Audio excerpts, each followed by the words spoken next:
Aujourd'hui, Chloé interviewe Leslie, une psychologue de l'Éducation nationale EDO.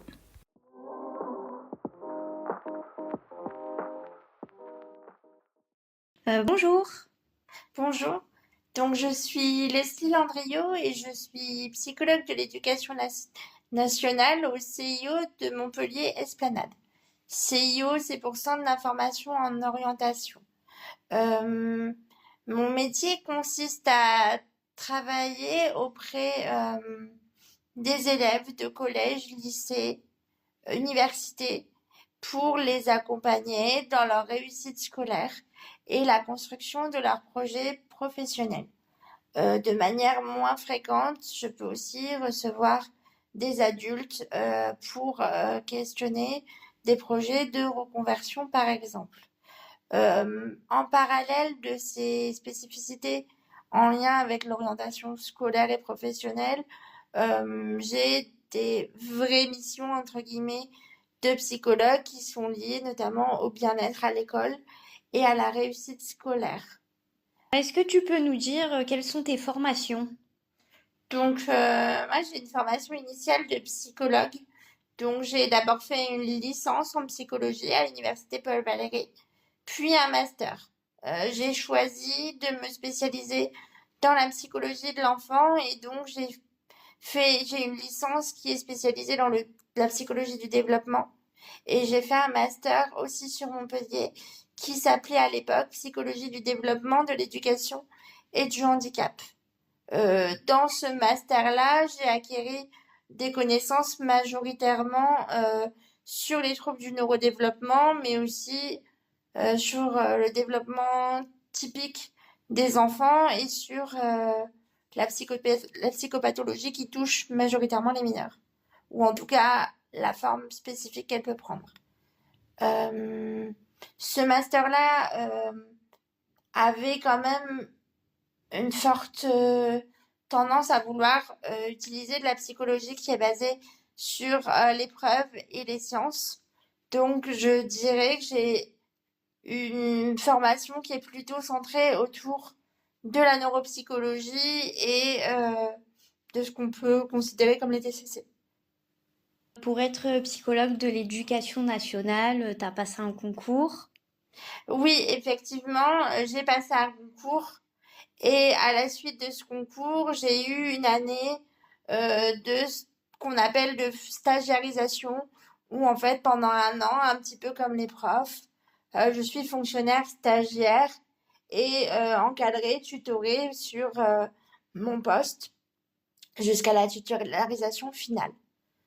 Pour ma part, j'ai pas fait autre chose avant. Ma seule expérience professionnelle était un service civique en mission locale. Et en fait, c'est ce service civique-là qui m'a donné envie de passer le concours pour plusieurs raisons. La première, c'est que j'ai donc rencontré énormément de jeunes adultes. C'était mon public préféré déjà pendant le master, celui avec lequel j'ai essayé de travailler majoritairement pendant mes stages. Et là, c'était pas des jeunes adultes classiques, c'était des jeunes adultes en situation de précarité et d'exclusion sociale. Et donc, je me suis intéressée à comment on pouvait les accompagner en amont pour que ce type de situation n'arrive pas. C'est pour cela que j'ai passé le concours de psychologue de l'éducation nationale de la spécialité EDO qui est pour psychologue de l'éducation nationale spécialisé en éducation, développement et orientation scolaire et professionnelle. Ok. Comment fonctionne la hiérarchie dans ton travail? Alors, dans le cadre des psychologues de l'éducation nationale de la spécialité EDO, on est en réalité affecté, c'est-à-dire en poste sur ce qu'on appelle des CIO, les centres d'information en orientation, comme je l'ai dit tout à l'heure. Les CIO ont une directrice ou un directeur, les DCIO pour l'acronyme, et donc ma hiérarchie est ma DCIO. Pourtant, j'interviens majoritairement sur des établissements scolaires. En fait, ce qui se passe, c'est que chaque CIO couvre des établissements scolaires d'un secteur géographique. Dans notre CIO, par exemple, il y a 32 établissements. notre directrice décide de combien de temps de psychologue chaque établissement a besoin. Par exemple, pour mes établissements, c'est le lycée Joffre et le collège de Saint-Gély. Le lycée Joffre a besoin de 2 journées de psy-UN et le collège de Saint-Gély d'une journée. Et donc, c'est décidé en fonction à la fois de la taille de l'établissement, mais aussi de ses besoins spécifiques. Est-ce que c'est des populations défavorisées? Est-ce qu'il y a beaucoup d'élèves en situation de handicap ou à besoins particuliers dans ces établissements? Est-ce qu'ils sont très éloignés ou non d'un point de vue géographique, etc. Une fois qu'on sait de combien de temps de psychologues chaque établissement a besoin, on se les répartit entre les différents CEN d'un CIO à la rentrée. Voilà, et les critères peuvent changer, les critères de priorité en fonction de chaque des CIO. Et ensuite, on fait nos permanences en fonction de jours convenus. Ce qu'on va faire au travail est d'abord décidé par notre DCIO, mais est aussi validé par les chefs d'établissement. En fait, on commence chaque année par faire ce qu'on appelle un projet d'activité où on explique que cette année, on s'engage dans tel établissement à monter telle et telle actions et ce projet-là est co-signé par le PSIUN, la DCIO et le chef d'établissement de l'établissement. Et quelles sont tes conditions de travail? Alors, mes conditions de travail sont assez variables parce qu'en fonction des budgets qui vont être votés chaque année, des établissements sur lesquels je vais faire mes permanences, elles peuvent vraiment être différentes d'un établissement à une autre. Cette année, par exemple, j'ai la chance d'être dans un bureau qui est attitré au PSIUN. Donc d'avoir voilà, un bureau que je n'ai pas besoin de partager avec d'autres collègues. Donc de pouvoir choisir mon temps de présence. Bon, sur le lycée, comme il y a 2 jours de psy-UN, on est deux. Et donc on a effectivement dû se partager le bureau, mais c'est en tout cas le bureau des psys. Donc on peut y poser nos affaires, y rester, etc. Et ça, c'est très agréable. On a aussi beaucoup de flexibilité dans la gestion de l'emploi du temps et ça, c'est aussi une condition de travail qui est très positive puisque ben, la consigne est qu'on fasse, pour ma part, à 80% 21h50 face aux élèves, plus une journée de télétravail, mais on peut organiser ce temps-là un petit peu comme on le souhaite tant que ça convient aux élèves et aux établissements. Donc, je trouve que la flexibilité de ces conditions de travail est aussi très agréable. En revanche, ben voilà, c'est le service public. On sait que l'État n'a pas beaucoup de moyens, en tout cas le ministère de l'Éducation nationale. Et donc, ça peut arriver qu'on soit dans des locaux qui soient vétustes, avec de la bureautique qui parfois fonctionne pas suffisamment ou pas assez rapidement. Mais dans l'ensemble, voilà, ces dernières années, pour ma part, j'ai plutôt été bien lotie. Et est-ce que tu peux nous parler, enfin nous décrire le déroulement d'une journée type? Je sais pas vraiment parce qu'il n'y a pas vraiment de journée type. Moi, quand j'arrive sur les établissements, par exemple, j'aime bien passer dans la vie scolaire, dire bonjour, demander si la semaine s'est bien passée, récupérer peut-être voilà, les nouveaux événements qui vont être utiles dans ma pratique. Et après, donc, j'ai un agenda qui me permet de recevoir des élèves. Euh, Ce que j'ai pas dit, peut-être dans les conditions de travail, c'est qu'on a beaucoup de tâches visibles, hein, la présence aux réunions, évidemment les entretiens avec les élèves, les équipes éducatives pluridisciplinaires autour des situations particulières des jeunes qui occupent une grande partie de la journée, mais on a aussi toute une part de notre travail qui est souterrain, la coordination, les mails, les appels aux familles, les créations de supports pour les ateliers, la recherche bibliographique, tout ça. Et donc, ça peut prendre beaucoup de temps, parfois nous faire dépasser dans notre de journée et malheureusement, c'est assez difficile de rattraper les heures supplémentaires parce que ça voudrait dire ne pas faire de permanence et donc retirer du temps d'entretien aux élèves.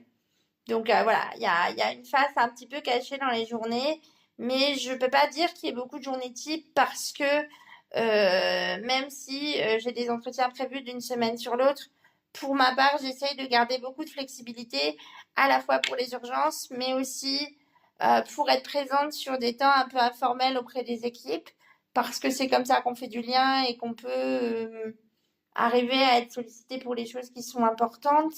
Et puis parce que en fonction des élèves qui vont être absents dans des situations urgentes, etc., mon emploi du temps va pas ressembler à ce qui était prévu.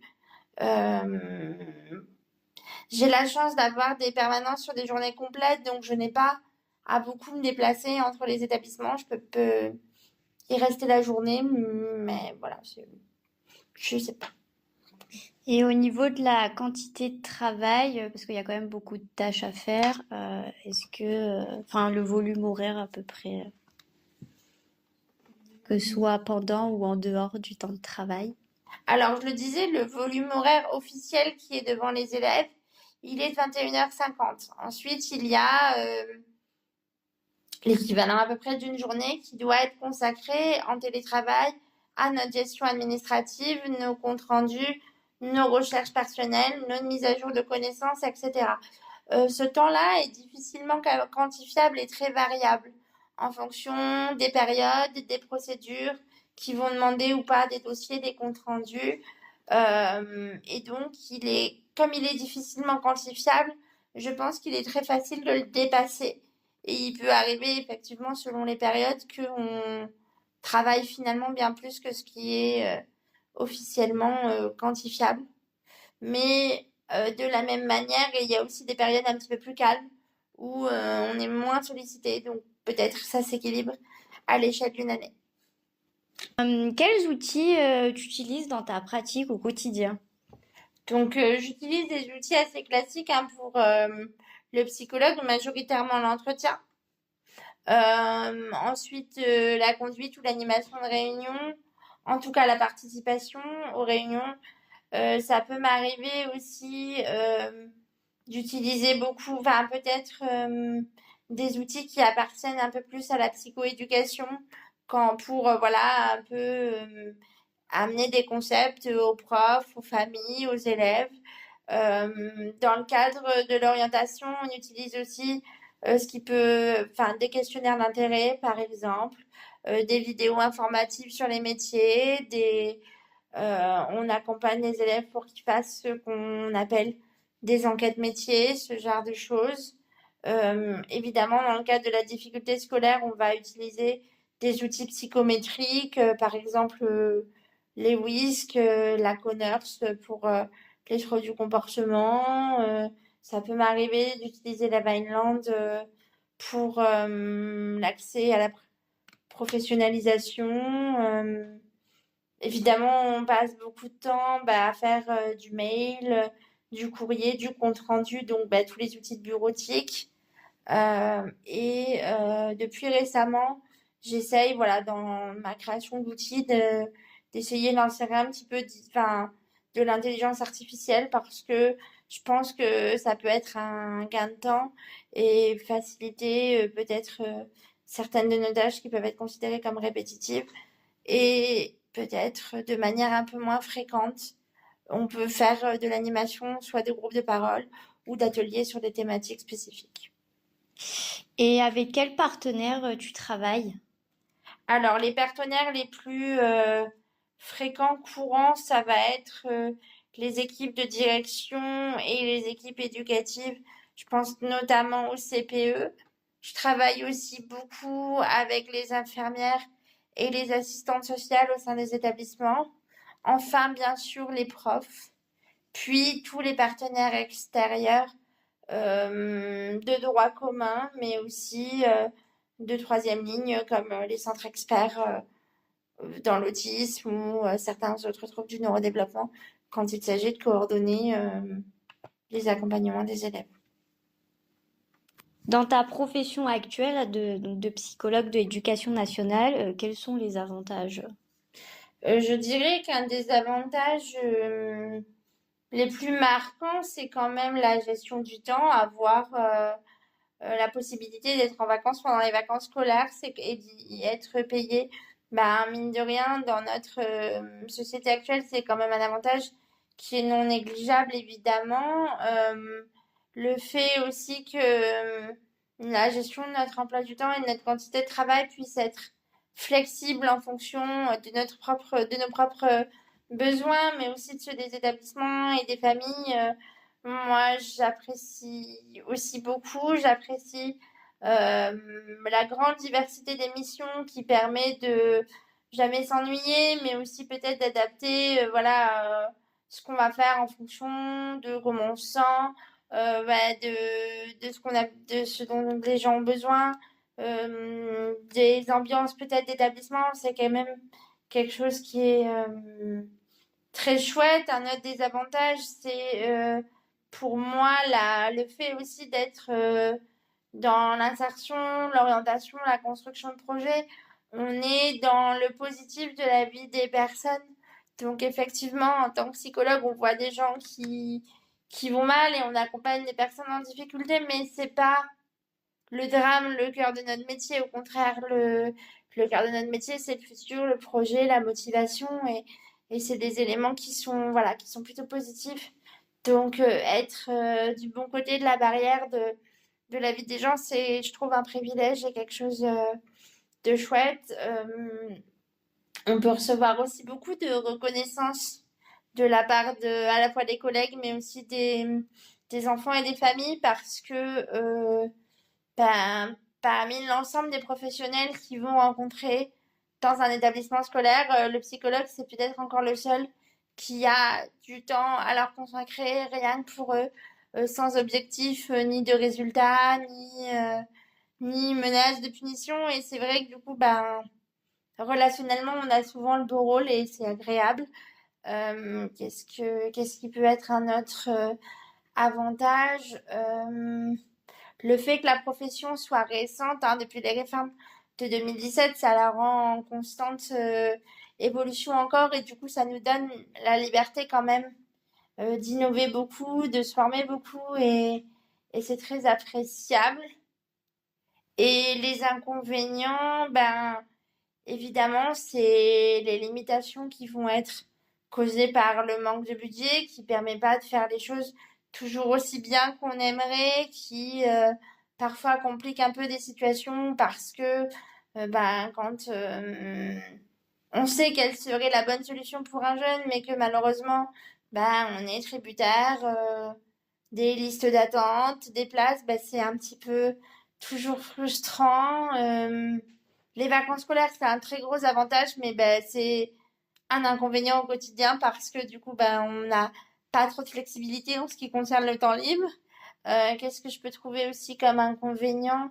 Euh, je sais pas.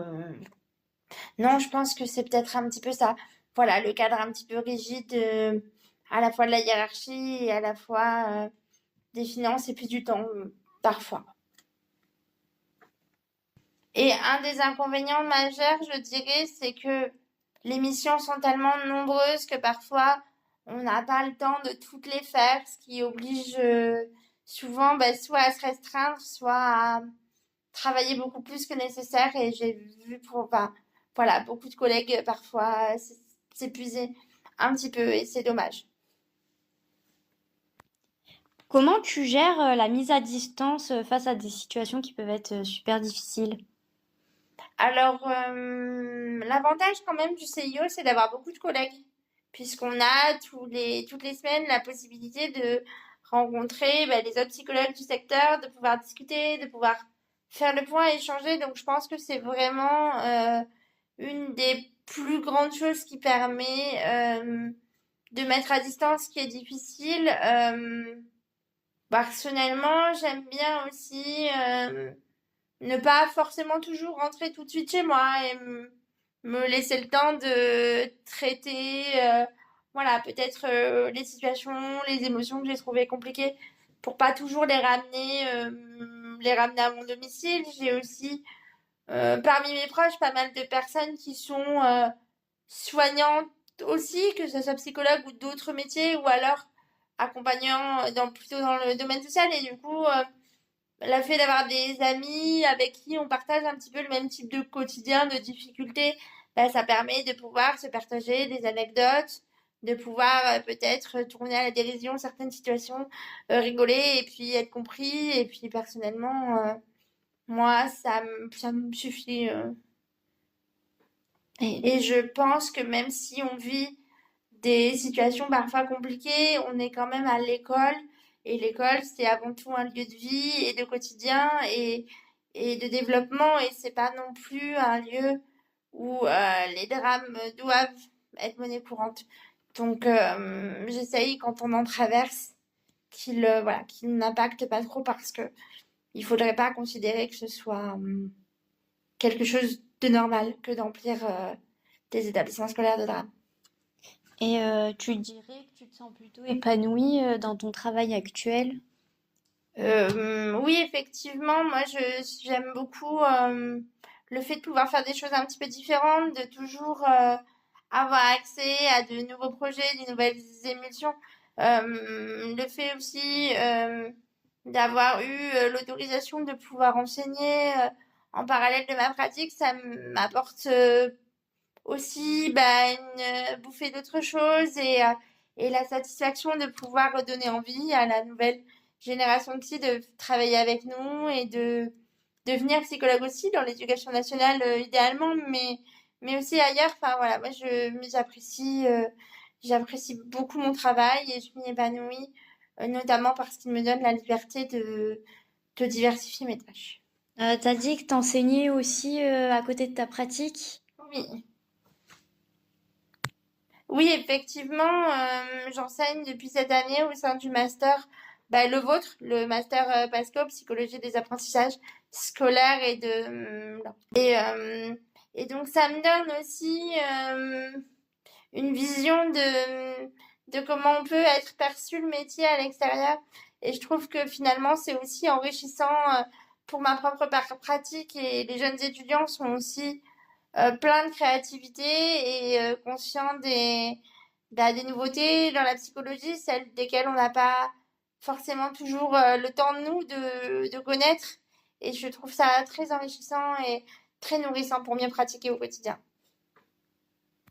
Est-ce que tu veux bien nous partager quel est ton salaire? Alors, je suis actuellement à 80% à ce qu'on considère comme le troisième échelon, c'est-à-dire que à peu près ma quatrième année dans la profession si on compte l'année de formation après le concours, et j'ai un petit peu moins de 2 000 € de salaire mensuel. Et pourquoi est-ce que tu as choisi de devenir psy-EN? Alors, dans un premier temps, j'ai choisi de devenir psychologue parce que je voulais travailler avec des enfants, mais sans que ça soit un métier qui demande d'importantes capacités physiques. Enfin, voilà, donc je trouvais que psychologue, ça correspondait déjà à ce critère. Et après, l'éducation nationale, c'était pas mon projet initial, mais comme je l'ai dit, je me suis retrouvée dans le secteur de l'insertion d'abord en service civique pendant la période Covid. À ce moment-là, c'était assez difficile d'accéder à l'emploi pour tout le monde. Le fait voilà, d'être en service civique me laissait le temps pour réviser le concours. J'ai eu la chance de l'avoir.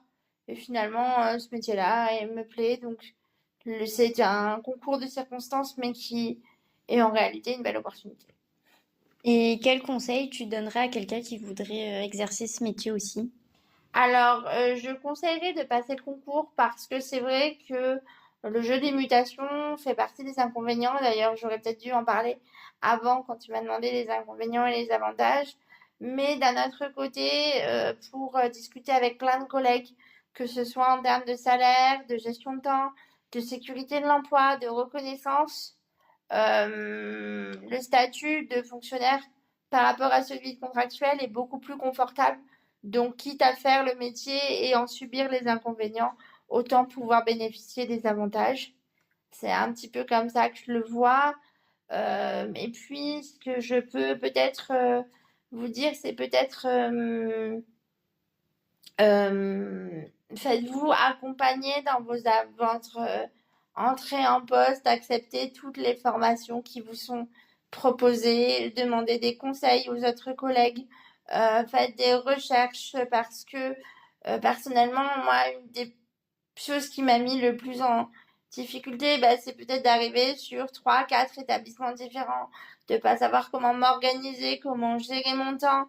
Je me suis, voilà, plutôt assez vite, bah, peut-être retrouvée submergée par les délais, les urgences, la quantité de travail. Et en réalité, tous les collègues ont traversé ce moment-là et chacun a ses astuces pour mieux s'organiser, mieux gérer son temps, mieux fonctionner. Et donc, bah, c'est bien de pouvoir en profiter. Bien, merci d'avoir partagé ton quotidien avec nous et bonne journée.